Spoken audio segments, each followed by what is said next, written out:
আসন্ন সংসদ নির্বাচনের প্রচারণা জমে উঠেছে চট্টগ্রামে। শেষ মুহূর্তে চলছে নির্বাচনী প্রচারণা।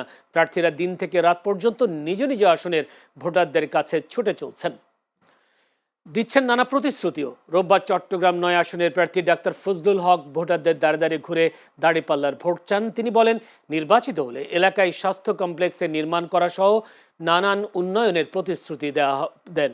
সীতাকুণ্ড ৪ আসনে লাইন আসলাম চৌধুরীর পক্ষে নির্বাচনী শোডাউন করেছে উত্তর জেলা যুব দলের যুগ্ম সম্পাদক রুকন উদ্দিন।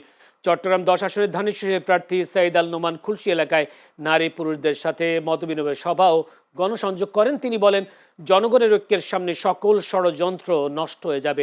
এদিকে চট্টগ্রাম ১৫ আসনে বিএনপি মনোনীত প্রার্থী নাজমুল মুস্তাফা আমিনের ধানের শীষের পক্ষে জনসভায় অংশ নেন জাতীয় স্থায়ী কমিটির সদস্য আমির খসরু মাহমুদ চৌধুরী।